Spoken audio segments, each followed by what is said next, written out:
Detective TV অপরাধ উদ্ঘাটনে প্রতিজ্ঞাবদ্ধ। সেভ দ্য লাইফ ফাউন্ডেশনের আয়োজনে সারা দেশে ধর্ষক ও খুনিদের বিচারের রায় অবিলম্বে কার্যকরের দাবিতে খুলনায় মানববন্ধন অনুষ্ঠিত হয়। উক্ত মানববন্ধনে এ সময় সেভ দ্য লাইফ ফাউন্ডেশনের পরিচালক অ্যাডভোকেট আনোয়ারা আহমেদ তার বক্তৃতায় বলেন, আজকে আমাদের মানববন্ধন কর্মসূচি সারা দেশে নারী, শিশু, বৃদ্ধসহ সকল নির্যাতন, নিপীড়ন, দমন দহনের প্রতিবাদে আমরা প্রতিরোধ গড়ে তুলি। সামাজিক প্রতিরোধের মাধ্যমে এই ব্যাধিকে আমরা প্রতিরোধ করতে চাই। আজকে সেভ দ্য লাইফ ফাউন্ডেশনের উদ্যোগে শুধু নির্যাতন নয়, সারা দেশে বালাৎকার, খুন সহ সকল খুনিদের বিচার অবিলম্বে কার্যকর করার দাবি জানাচ্ছি।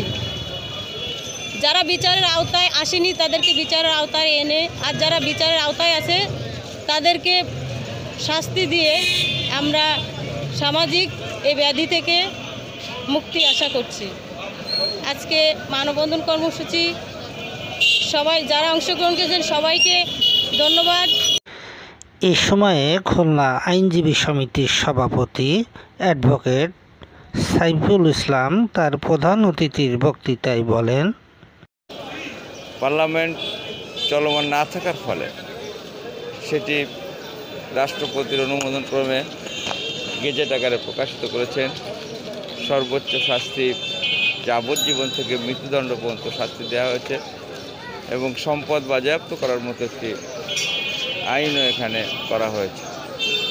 ফলে আমরা বর্তমান প্রধানমন্ত্রী, মাননীয় প্রধানমন্ত্রী শেখ হাসিনাকে আমরা অভিনন্দন জানাই, কৃতজ্ঞতা জানাই। সাথে সাথে আমরা এটুকু বলতে চাই, ধর্ষণ সবসময় নরপশুরা এই জাতীয় কর্মকাণ্ডের সাথে লিপ্ত ছিল।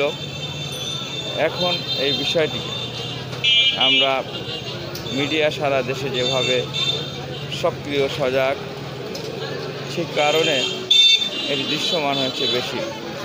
ফলে আমরা বিশ্বাস করি আমরা বাঙালি জাতি আমাদের ইতিহাস ঐতিহ্যের মধ্য দিয়ে 30 লক্ষ সূর্য সৈনিকের রক্তের বিনিময়ে অর্জিত মহান স্বাধীনতা, সেই মহান মুক্তিযুদ্ধ চলাকালীন সময় 71-এর নরপশুরা যেভাবে আমার মা বোনের পরে সেদিন অত্যাচার, অনাচার, পাশবিক অত্যাচার করেছিল, আজকে সেই কথা আমাদেরকে মনে করিয়ে দেয়।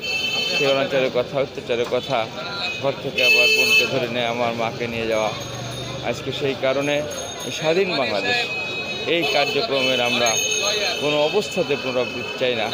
আমরা চাই সুজলা সুফলা সুষ্ঠু সমলা এই লাল সবুজের বাংলাদেশ, যে বাংলাদেশ বঙ্গবন্ধুর সোনার বাংলা হিসেবে গড়ে তোলার জন্য জননেত্রী শেখ হাসিনা এই পৃথিবীর মানচিত্রে এগিয়ে দিচ্ছে। সেই বাংলাদেশে আমরা চাই একটি শান্তির বাংলাদেশ, একটি সুখের বাংলাদেশ, একটি যে বাংলাদেশে আজকে নারীর ক্ষমতায়নের ক্ষেত্রে পৃথিবীর ভিতরে সবচেয়ে অগ্রগামী অবস্থানে বাংলাদেশ। সেই বাংলাদেশে আমরা আর কোনো ধর্ষিতা বোনের আত্মনাদ শুনতে চাই না। সেই বাংলাদেশে আমরা ধর্ষকের বিচারের দাবিতে রাস্তা দাঁড়াতে চাই না। আমরা চাই আইনের বাস্তবায়নের মধ্য দিয়ে এই বাংলাদেশ আর এক ধাপ এগিয়ে যাক, বিশ্বের ইতিহাসে আরও মাথা উঁচু করে দাঁড়াক। এটি আমাদের প্রত্যাশা। আজকের আয়োজন করার জন্য আপনাদের সকলকে ধন্যবাদ জানিয়ে আইনজীবী সমিতির পক্ষ থেকে কৃতজ্ঞতা প্রকাশ করে আমি আমার কথা শেষ করছি। খুদা হাফেজ। জয় বাংলা, জয় বঙ্গবন্ধু। আসসালামু আলাইকুম। Sheikh Ziko Alam, detective TV.